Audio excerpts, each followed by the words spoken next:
तर फ्रेंड, या व्हिडिओमध्ये आपण बघणार आहे की स्टॉक मार्केटची जर्नी जर आपल्याला स्टार्ट करायची असेल तर स्टॉक मार्केट फ्रॉम बेसिक पासून स्टॉक मार्केट काय असते, कशा प्रकारे आपण त्यात ट्रेडिंग प्लॅन करू शकतो, कशा प्रकारे त्याच्यामध्ये आपण ट्रेडिंग जर्नी स्टार्ट करू शकतो, सगळ्या गोष्टी आपण या व्हिडिओमध्ये डिस्कस करणार आहे. तर व्हिडिओला लास्टपर्यंत जरूर बघा आणि जर का कुठला व्हिडिओ जर का तुम्हाला आवडला तर डेफिनेटली लाईक करू शकता. ओके, तर आपण स्टार्ट करू. सगळ्यात पहिल्यांदा आपण जर का बघायला गेलो शेअर मार्केटच्या बाबतीत, तर शेअर मार्केट असो किंवा स्टॉक मार्केट असो किंवा त्याच्यामध्ये इक्विटी असो, कॅश मार्केट असो, सगळ्याचा अर्थ, सगळ्याचा मिनिंग हा एकच पडतोय, स्टॉक मार्केट. आता आपण समजून घेऊया की स्टॉक मार्केटमध्ये जर का आपल्याला जायचं असेल तर त्याच्या आधी स्टॉक म्हणजे काय, शेअर म्हणजे काय, त्याचं एक एक्झाम्पल वाईज आपण एक्झाम्पल घेऊया की एक्झाम्पलमध्ये तुम्हाला जास्त आयडिया येईल. फॉर एक्झाम्पल जर का आपण बघायला गेलो याच्यामध्ये की बरेच अशा कंपनी असतील, त्या कंपनीमध्ये काय होतं की ज्या टायमिंगला कंपनी ती चालू करणार असते त्यानंतर कंपनी स्टार्ट होते. कंपनी कशी स्टार्ट होईल त्याच्यामध्ये काय होतंय की स्टार्टिंगला कंपनीचा जो प्रमोटर असतोय म्हणजेच मालक जो असतोय हा एक सिंगल ओनर असतोय किंवा त्याच्यामध्ये दोघं जण असतील, तिघं जण असतील, पार्टनरशिपमध्ये असेल, आपण जरा असं डिस्कस करू शकतोय. बट ॲझ्युम करूया की सुरुवातीला एक कंपनी फाउंड झाली, त्या कंपनीमध्ये एक सिंगल त्याचा काय आहे, ओनर आहे. ओके, एक सिंगल ओनर आहे. आपण असं ॲझ्युम करूया की ते एक हॉटेल आहे आणि त्या हॉटेलचा तो काय आहे, एक सिंगल ओनर आहे. तर सिंगल ओनर जर काय असेल तर त्याच्याजवळ त्या हॉटेलचे 100% काय आहे, अधिकार आहे, त्याचा 100% त्या हॉटेलवरती त्याचा हिस्सा आहे. त्यालाच आपण बोलतो meaning of share. Meaning of share म्हणजे काय आहे, कंपनीवरती त्याचा जो असलेल्याची हिस्सेदारी आहे त्याला आपण बोलतो शेअर किंवा हिस्सा, स्टेक असं त्याला आपण बोलू शकतोय. आता सपोज त्या कंपनीचं जे पण XYZ ते जे हॉटेल आहे, त्या हॉटेलचा तो जो ओनर आहे त्याला असं वाटलं की त्या हॉटेलला त्याला काय करायचं आहे, ग्रो करायचं आहे. ग्रो करायसाठी त्याच्याकडे काय पाहिजे, भांडवल पाहिजे. म्हणजे फॉर एक्झाम्पल आता सपोज तो काय केला की सांगलीमध्ये त्याने काय केला, एक हॉटेल स्टार्ट केला. त्याला असं वाटलं की जर का आपण सेम हॉटेल जर का आपण कोल्हापूर, पुणे, त्यानंतर मुंबई, नाशिक, नागपूर अशा ठिकाणी जर का आपण लॉन्च केले हॉटेल सेम टायमिंगला, तर काय होणार आहे, त्याचा जो रेव्हेन्यू आहे किंवा त्याचा जो सेल प्रॉफिट आहे त्या ह्या गोष्टी काय होतील, वाढतील, बूस्ट होतील. आता इमॅजिन जर का सपोज एखाद्या पर्सनला हॉटेल काढायचं असेल किंवा कुठला पण बिझनेस स्टार्ट करायचा असेल तर सगळ्यात पहिल्यांदा काय पाहिजे, सिंपल कॅपिटल पाहिजे. सगळ्यात पहिल्यांदा त्याला काय पाहिजे, कॅपिटल पाहिजे. तर कॅपिटल जर का त्याला पाहिजे असेल, भांडवल जर का त्याला पाहिजे असेल तर त्याच्याजवळ दोन सोर्स आहेत की तिथून तो कॅपिटल बूस्ट करू शकतो किंवा तिथून तो कॅपिटल गॅच करू शकतो. फर्स्ट वे आहे त्याच्यामध्ये की तो काय करू शकतो, बँककडे जाऊ शकतो आणि त्याच्या बदल्यात त्याला काय भेटू शकते, कॅपिटल भेटू शकते. No problem. त्याच्यामध्ये काही गोष्टी त्याला प्रॉब्लेमॅटिकल पण येऊ शकतो, जसं NTR असेल किंवा बऱ्याच गोष्टी असतील आणि त्यानंतर तेवढं लोन त्याला सँक्शन व्हायला पाहिजे. भले लोन त्याला भेटलं तर त्या लोनमध्ये त्याला काय भेटतो, इंटरेस्ट द्यावा लागतोय. म्हणजेच काय झालं की तो जो प्रमोटर आहे, तो जो मालक आहे, त्याला कुठल्याही प्रकारे बँककडे जर का त्यानं गेला तर त्याला काय द्यावं लागणार, त्याच्यावरती त्याला व्याज द्यावं लागणार, इंटरेस्ट द्यावा लागणार.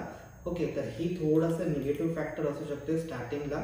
बट जर का सपोज तो प्रमोटरनं जर का असं डिस्कस केला की आपल्याला काय करायचं आहे, आपल्याला कॅपिटलच पाहिजे आहे, ते कॅपिटल आपण कुणाकडून रेज करायचं आहे, त्यांच्या एंजल इन्व्हेस्टर असतील किंवा दुसरे इन्व्हेस्टर असतील त्या इन्व्हेस्टरकडून ते काय करतील, कॅपिटलला राईज करतील. मग कशा प्रकारे करतील राईज कॅपिटलला, तर फर्स्ट थिंग काय करतील ते लोक की जे प्रमोटर आहे, ॲझ्युम करूया की त्याने एक हॉटेल काढलं आहे, त्या हॉटेलची कॉस्ट एक समथिंग 10 लाख रुपये समथिंग कॉस्ट आहे.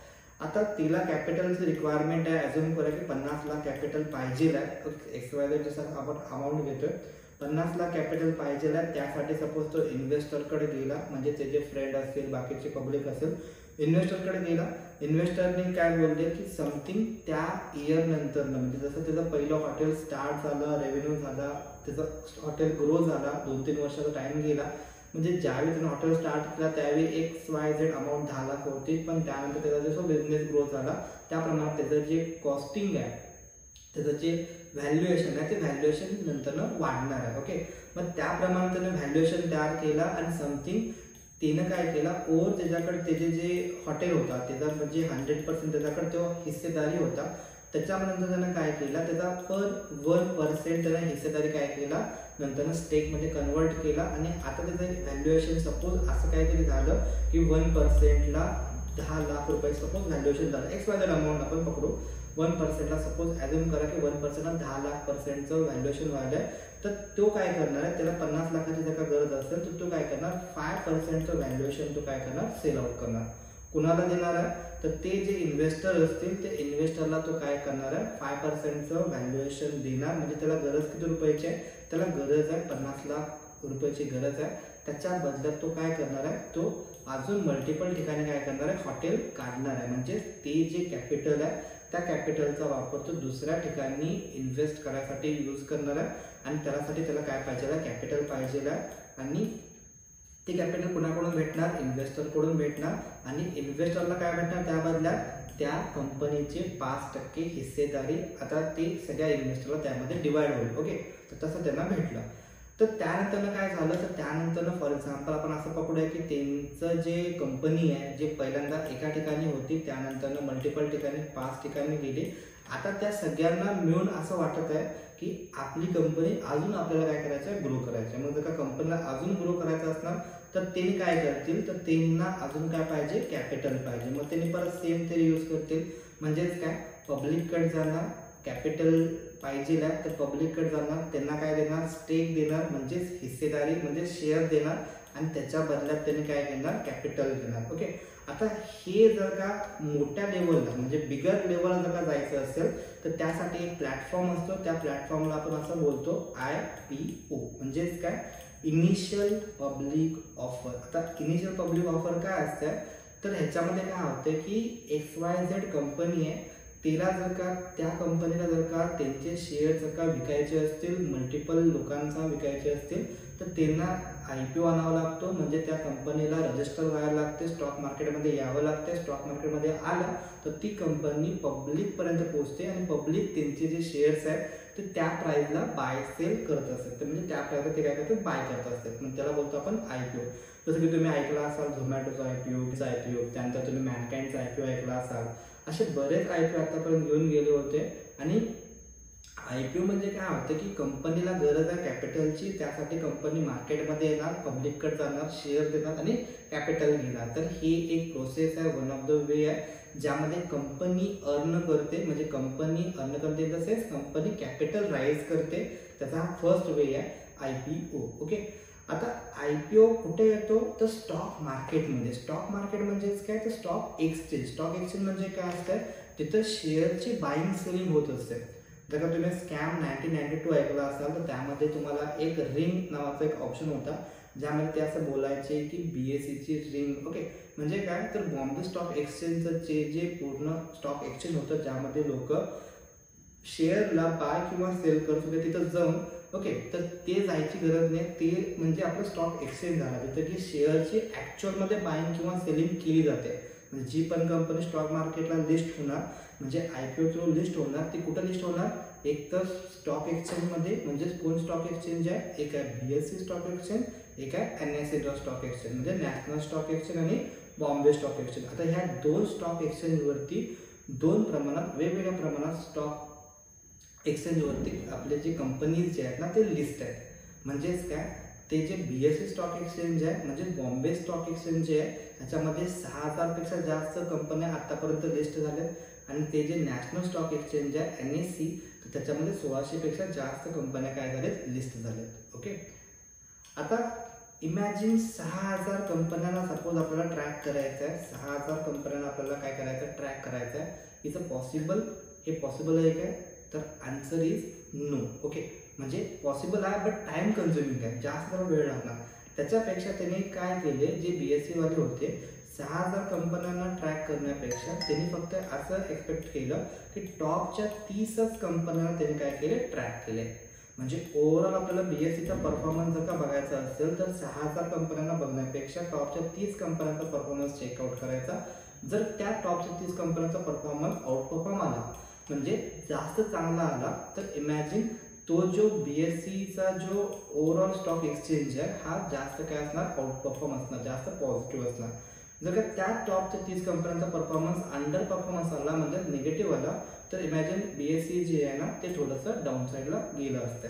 आता ओव्हरऑल टॉपच्या 30 बोलण्यापेक्षा ते BSEने काय केले की ते टॉपचे 30 कंपन्या म्हणजे सेन्सेक्स हे नाव त्यांनी काय केले, क्लिअर केले की सेन्सेक्सचा अर्थ काय होतं की सेन्सेक्स म्हणजे BSEचे टॉपचे जे 30च्या कंपन्या आहेत त्यांचा जो बंच ऑफ इंडेक्स आहे त्याला बोलतो सेन्सेक्स म्हणजे लीडर. ओके, म्हणजे त्याच्यावरून आपल्याला काय समजणार ओव्हरऑल BSEचा track record. BSE overall upside आहे का BSE ओव्हरऑल डाऊनसाईड आहे कशावरून समजणार सेन्सेक्सवरून समजणार. म्हणजे सेन्सेक्स 30 तुम्हाला बघायला भेटतं.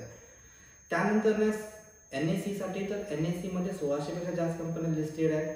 1600 कंपन्यांना ट्रॅक करणं थोडंसं पॉसिबल नाही आहे. तर त्यासाठी त्यांनी काय केली टॉपचे 50 कंपन्या चूज केले.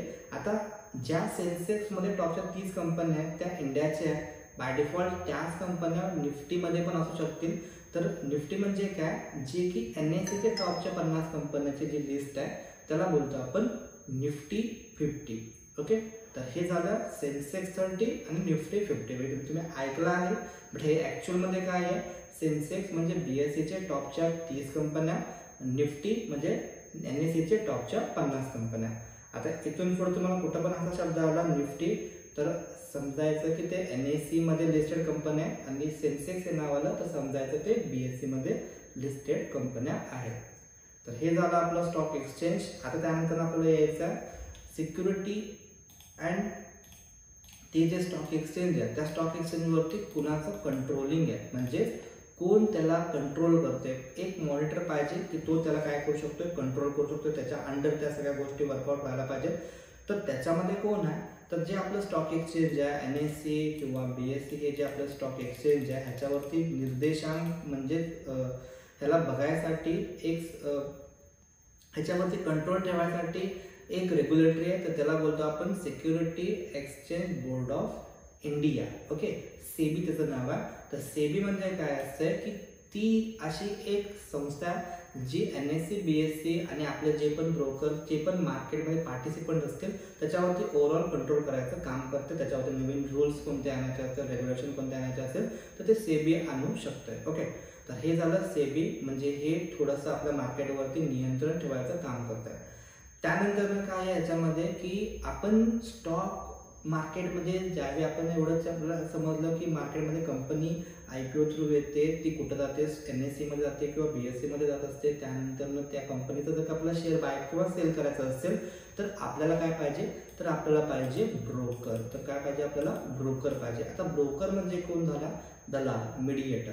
तर त्याचं काय टास्क आहे तर त्याचं काम हे आहे की जे पण आपलं स्टॉक मार्केट आहे त्यांच्याकडून ते शेअर्स बाय करा किंवा सेल करा खरेदी विक्री करा आणि ते शेअर आपल्याला रिटेल पार्टिसिपंटला किंवा जे आपले पार्टिसिपंट आहेत त्यांना द्यायचा. म्हणजे ब्रोकर हा मीडिएटर झाला.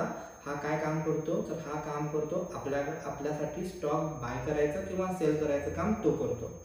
ओके, जर का तुम्हाला ब्रोकर अकाउंट डीमॅट अकाउंट जर का काढायचं असेल तर डिस्क्रिप्शनमध्ये लिंक आहे तिथून तुम्ही जॉईन करू शकता काढू शकता म्हणजे तिथून तुम्ही ट्रेडिंग जर्नी पण स्टार्ट करू शकता. ओके, आता त्यानंतर काय आहे की हे झाला ब्रोकर. आता ब्रोकरमध्ये आपण ज्यावेळी शेअर बाय किंवा सेल करणार ॲक्च्युअलमध्ये जे शेअर आपल्या डीमॅट अकाउंटला येणार म्हणजेच असा अकाउंट ज्याच्यामध्ये आपण ट्रेडिंग किंवा इन्व्हेस्टमेंट करू शकतोय. तर ती फॉर एक्झाम्पल झिरोदा नावाचा ब्रोकर आहे त्याच्यामध्ये आपण अकाउंट ओपन केलो आपण XYZ शेअर बाय केल्यानंतर तो आपण दिसणार कुठं झिरोदाच्या डीमॅट अकाउंटला. बट तो ॲक्च्युअली झिरोदाच्या डीमॅट अकाउंटला नसतो शेअर तर तो कुणाकडे असतो तर तो असतो CDSL. आता CDSL म्हणजे कोण झाला डिपॉझिट पार्टिसिपंट. डिपॉझिट पार्टिसिपंट म्हणजे काय की असे ते संस्था आहे त्याच्यामध्ये आपले जे पण शेअर्स आहेत ते काय आहेत सेफ आहेत. ओके, तर ते कुणाकडे असतील ते CDSL किंवा NSDL कडे असतील तर त्यांच्यापैकी दोघांपैकी एकाकडे असणार. फॉर एक्झाम्पल जर का तुमचं झिरोदामध्ये अकाउंट असेल तर ते तुम्हाला काय करणार तर CDSL कडे ते काय सगळे शेअर अवेलेबल आहेत. ओके, तर हे झालं आपला डिपॉझिट पार्टिसिपंट. म्हणजे ओव्हरऑल आतापर्यंत आपण जे बघितलं ज्यामध्ये आपण स्टॉक मार्केट पासून स्टार्ट केलं, शेअर म्हणजे काय असते ते चेक केलं, स्टॉक एक्सचेंज काय असते बघितलं, security exchange board of India SEBI काय असते हे बघितलं, त्यानंतर डिपॉझिट पार्टिसिपंट आणि ब्रोकर पर्यंत पूर्ण जर्नी आपण स्टार्ट केलं. पूर्ण आपण स्टार्ट पासून एंड पर्यंत बघितलं. स्टॉक मार्केटमध्ये कोण कोण ट्रेडिंग करते कोण कोण ट्रेडर आहे तर त्याच्यामध्ये टोटल 3 कॅटेगरी येते. DII कॅटेगरी म्हणजे डोमेस्टिक इन्स्टिट्यूशनल इन्व्हेस्टर. अशामध्ये कोण आहे की जे पण बँक असतील किंवा LIC नाव तुम्ही ऐकलं असाल तर LIC असेल तर अशा संस्था पब्लिकचा ज्यांच्याकडे जास्त कॅपिटल आहे, तर ते पूर्ण पब्लिकचं ज्यांच्याकडे जास्त कॅपिटल आहे त्या संस्था त्यामध्ये येतात. त्यानंतर FIIs असतील, फॉरेन इन्स्टिट्यूशनल इन्व्हेस्टर असतील, म्हणजे आउट ऑफ इंडियाचे जे पण ट्रेडर किंवा इन्व्हेस्टर आहे तर ते पब्लिक, आणि रिटेलर म्हणजे आपण सगळे ज्यांच्याकडे कॅपिटल कमी आहे ते वाले लोक. HNI वाले पण येतात त्याच्यामध्ये, हाय नेटवर्थ इंडिव्हिज्युअल ते पण त्यामध्ये येतात. बट हे सगळे वेगवेगळे कॅटेगरी झाले. ओके, तर एवढे सगळे कोण झाले? ट्रेडर झाले. हे झाले टाईप ऑफ ट्रेडरमध्ये. त्यानंतर लास्ट कन्सेप्ट आहे आपला की याच्यामध्ये इंडायसेस काय असणार, ग्लोबल इंडायसेस काय असणार आणि सेक्टर इंडायसेस काय असणार. तर इंडायसेसचा अर्थ काय होतोय की जे पण NSE किंवा BSE मध्ये ज्या पण लिस्टेड कंपन्या आहेत त्यांना थोडंसं त्यांनी काय केलं, सेपरेट डिवाइड केलं आहे आणि एका स्पेसिफिक रँकमध्ये त्यांना अरेंज केलं आहे. त्याला बोलतो आपण इंडायसेस. ओके, म्हणजे फॉर एक्झाम्पल निफ्टी 50चा अर्थ काय होतं, ते NSE मधल्या टॉपच्या 50 कंपन्या. निफ्टी 500 म्हणजे काय होतं, NSE मधल्या टॉपच्या 500 कंपन्या. BSE 30 म्हणजे काय होतंय, तर BSE मध्ये टॉपच्या 30 कंपन्या, किंवा सेन्सेक्स 30 म्हणजे पण तेच अर्थ आला की BSE मध्ये टॉपच्या 30 कंपन्या. तर बाय डिफॉल्ट असं, तर ह्याला बोलतो आपण इंडायसेस. त्यानंतर सेक्टोरल इंडायसेस म्हणजे काय होते, तर ते वेगवेगळ्या फील्ड वाईज चेंज होणार. म्हणजे पहिल्यांदा इंडायसेसमध्ये रँक वाईज आलं होतं, सेक्टोरलमध्ये फील्ड वाईज बदलणार. म्हणजे ॲटो असेल, ॲग्रिकल्चर असेल, इन्फ्रा असेल, IT असेल, हे काय झालं, बँकिंग असेल.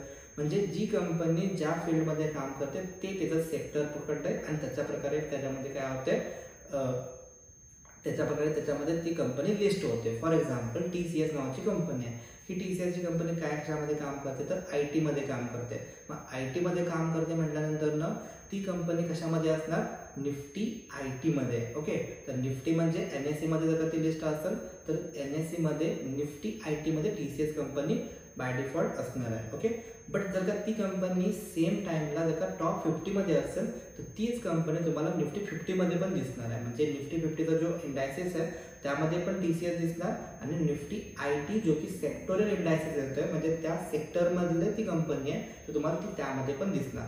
आता ह्याचं हेल्प कधी होते, फॉर एक्झाम्पल बजेट डे असेल किंवा इव्हेंट असेल, त्याच्यामध्ये काहीतरी अशी अनाउन्समेंट आली की इलेक्ट्रिक व्हेकलवरती थोडासा जास्त फोकस द्यायचा आहे, सोलरवरती काहीतरी जास्त फोकस द्यायचा आहे, पॉवरवरती फोकस जास्त द्यायचा आहे, किंवा डिफेन्सवरती फोकस जास्त द्यायचा आहे. स्पेसिफिक इंडेक्समध्ये जर का आपण त्याच्यामध्ये गेलो तर त्यातल्या कंपन्यांमध्ये त्यांना चांगला इम्पॅक्ट पॉझिटिव्ह अदरवाईज निगेटिव्ह पण पडू शकते. फॉर एक्झाम्पल एखादा सेक्टर त्याच्यावरती वेटेज कमी दिला तर त्याचा इम्पॅक्ट निगेटिव्ह पडणार. मग निगेटिव्ह पडणार असेल तर कोणते ते शेअर असतील त्याच्यावरती निगेटिव्ह रिॲक्शन होईल, तर कोणते ते शेअर असतील त्यावर पॉझिटिव्ह रिॲक्शन होईल, तर ते आपण तिथून चेकआउट करू शकतोय.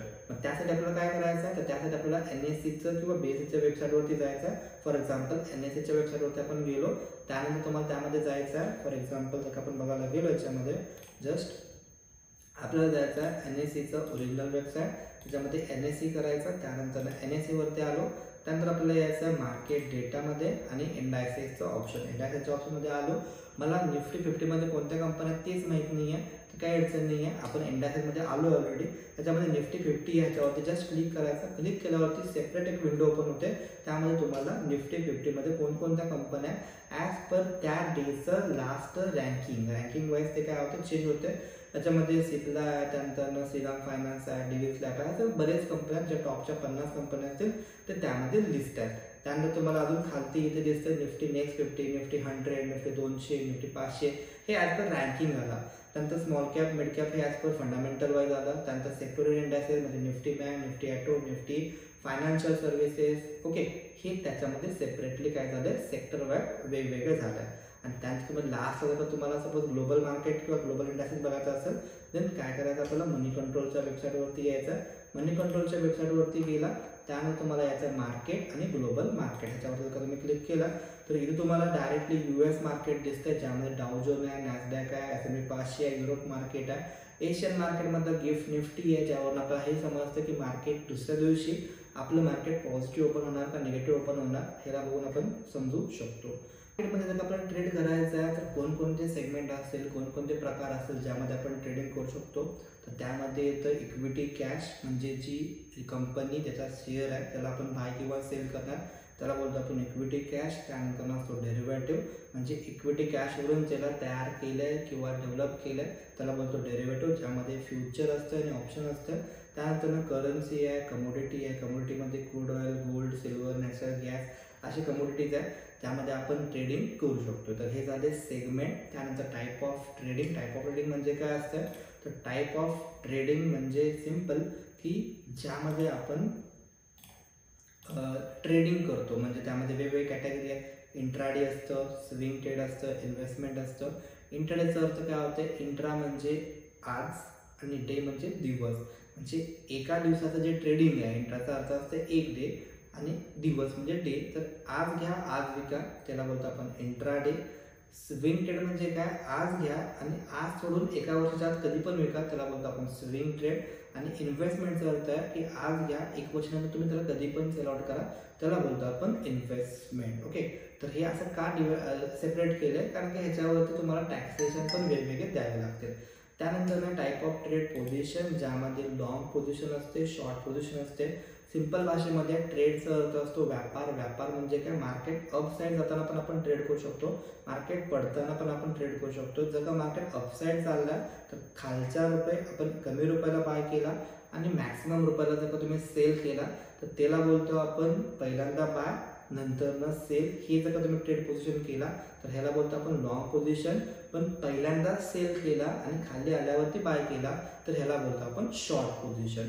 इमॅजिन एक्झाम्पल घेऊया आपण, जर का आपण 100 रुपयाला एखाद्या प्राइसला बाय केलं आणि आपण 200 रुपयाला जर का त्याला सेल केलं तर आपण ह्याला प्रॉफिटमध्ये सेल केलं, म्हणजे फर्स्ट बाय सेकंड सेल म्हणजे लॉंग पोझिशन झाला. पण जर का सपोज 100ला बाय केलं आणि जर का 70ला सेल केलं तर आपण लॉसमध्ये सेल केलं, कारण की पहिल्यांदा बाय केलं दुसऱ्यांदा सेल केलं, याचा अर्थ आपण लॉंग पोझिशन घेतली होती. ओके, सपोज माझा व्यू अपसाईड आहे तर त्यावेळी आपण लॉंग व्यू घेणार. आणि सपोज मला वाटलं मार्केट फॉल होणार आहे, मार्केट पडणार आहे, तर पहिल्यांदा मी त्याला सेल केलं नंतर मी त्याला बाय केलं तर ह्याला बोलतो आपण शॉर्ट पोझिशन. म्हणजे मला वाटलं की एखादा शेअर सपोज 100 रुपयाला आहे, तिथून तो आता जाणार आहे 10 रुपयाला, 20 रुपयाला, म्हणजे फॉल होणार आहे. तर मी ह्या कंडिशनला काय करणार, ह्या कंडिशनला मी त्याला सेल करणार टॉपला आणि बॉटमला बाय करणार. ह्याला बोलतो आपण शॉर्ट पोझिशन, ज्यामध्ये आपल्याला प्रॉफिटच होतो. म्हणजे 100ला जरी विकलो असेल आणि 10 रुपयाला बाय केलो म्हणजे जो डिफरन्स आहे दोघांच्या मध्ये 90 रुपयाचा, हा आपला काय आहे प्रॉफिट आहे. पण इमॅजिन सपोज जर का मी 100ला सेल केला आणि त्यानंतर ती प्राइस 200ला गेली तर ह्याच्यामध्ये आपला 100 रुपयेचा काय झाला, लॉस झाला, प्रॉफिट नाही झाला, लॉस झाला. का लॉस झाला, कारण की 100 रुपयाला आपण सेल केलता, पहिल्यांदा आपण सेल केलता, दुसऱ्यांदा आपण बाय केला, तर यामध्ये आपण शॉर्ट पोझिशन केले. बट ज्या प्राइसला सेल केला त्याच्या हायर प्राइसला आपण बाय केल्यामुळे आपल्याला लॉस झाला. सिंपल. ओके, तर हे झाले टाईप ऑफ ट्रेड पोझिशन. त्यानंतरचा व्हेरी इम्पॉर्टंट पॅरामीटर आहे, त्याला आपण बोलतो रिस्क रिवॉर्ड. रिस्क रिवॉर्डचा अर्थ काय होतं, रिस्क म्हणजे काय, तर आपण किती रुपयाला बाय केला, entry point minus stop loss. Stop loss म्हणजे काय, मॅक्सिमम रुपये जे आपल्याला वाटतं की एवढे रुपये आपले लॉस होऊ शकते त्याला बोलतो आपण स्टॉप लॉस. म्हणजे सपोज जर का आपण 100ला बाय केलंय आणि 90 रुपयेपर्यंत आपला स्टॉप लॉस असेल तर त्यामध्ये आपली रिस्क किती रुपये आहे, तर 100 मायनस 90 10 रुपयाची आपली रिस्क आहे. रिवॉर्ड म्हणजे काय, तर ह्याचा अर्थ असा आहे की सिंपल आपलं जे टार्गेट आहे जिथं पण आपलं जर असं वाटतो तो stock, target minus entry point म्हणजे त्याला बोलतो आपण रिवॉर्ड. म्हणजेच काय, 110 आपलं टार्गेट आहे, 100 आपलं एंट्री पॉईंट आहे, म्हणजे 110 मधून 100 मायनस करा म्हणजे 10 रुपये उरले, 10 आपला काय झाला, रिवॉर्ड आला. आता रिस्क रिवॉर्ड आपला काय होणार आहे, रिस्क 10 रुपयाची होती, रिवॉर्ड पण 10 रुपयाचा होता, म्हणजे ऑलमोस्ट 1:1 आपला काय झाला, याच्यामध्ये रिस्क रिवॉर्ड आला, म्हणजे RR रेशो आला. आता जनरली काय असते, रिस्क रिवॉर्ड जेवढा जास्त तेवढं चांगलं असते. ओके, आता फॉर एक्झाम्पल जर का माझं रिस्क 10 रुपयाची आहे आणि माझा प्रॉफिट 100 रुपयाचा आहे तर हे सगळ्यात भारी, कारण की आले तर 100 रुपये, गेले तर 10 रुपये, म्हणजे हे काय अडचण नाही आहे. पण सपोज जर का उलट झालं की माझं रिस्क आहे 100 रुपयाची आणि प्रॉफिट आहे 10 रुपयाचा, तर हे सगळ्यात खराब आहे. ह्याच्यामध्ये काय होऊ शकते, 10 दिवस आपण जर का 1:1ला प्रॉफिट केला आणि जर का एखादा दिवस जरी असा काहीतरी खराब लागला ज्यामध्ये 100 रुपयाचं रिस्क आहे आणि 10 रुपयाचं फक्त प्रॉफिट आहे, तर आपलं पूर्ण जे 11 दिवस आहेत ना हे सगळे डॅमेज होतील. म्हणजे जे आपण 10 दिवस प्रॉफिट केला तर ह्याला पण काही अर्थ राहणार नाही आहे. त्याच्यामुळं ऑलवेज फॉलो रूल, ज्यामध्ये तुम्ही रिस्क रिवॉर्ड हा 100% फॉलो करा. जर का तुम्ही रिस्क रिवॉर्डला 100% फॉलो केला, भले त्या कंडिशन तुमची स्ट्रॅटेजी जरी कमी पडली तरी काही अडचण येणार नाही आहे, कारण की risk reward very important parameter आहे ट्रेडिंगमध्ये. कसा, कारण की सपोज इमॅजिन आपण 50% जरी आपली स्ट्रॅटेजी वर्क करत असती आणि सपोज जर का 10 ट्रेड आपण केले ज्यामध्ये आपला रिस्क रॉड 1:2 मिनिमम 2च आहे, ज्यामध्ये आले तर 10 रुपये येतील, गेले तर 20 रुपये जातील. आपण जर का 10 पैकी 5 ट्रेड आपले लॉसमध्ये गेले, 5 ट्रेड प्रॉफिटमध्ये आले, तर 10 मधले 10 रुपये गेले 5 दिवसाला, म्हणजे 50 रुपये गेले. आणि प्रॉफिट जे झाले ते 20 रुपये पर डे प्रमाणे 5 दिवस प्रॉफिट आहे, म्हणजे 100 रुपये प्रॉफिट आहे. आणि 50 रुपयाचं नुकसान आहे, म्हणजे नेटमध्ये जर का तुम्ही बघायला गेला तर 50 रुपये तुम्हाला प्रॉफिटच आहे. म्हणजे ओव्हरऑल 10 दिवस आपण ट्रेड करून 5 दिवस लॉस झाला आणि 5 दिवस प्रॉफिट झाला, तरी पण आपण प्रॉफिटमध्ये आहे. पण सपोज जर का 1:1चा रिस्क रॉड असता तर आपण कॉस्ट म्हणजे काहीच नसतं. आणि 1:1 पेक्षा कमी रिस्क रॉड जर का असता, म्हणजे 100 आणि 10चा, म्हणजे 100 रुपये लॉस झाला तर चालते, 10 रुपये प्रॉफिट झालं तर चालते, असं काहीतरी असता, तर ह्या कंडिशनमध्ये तर विचित्रच लॉस झाला असता.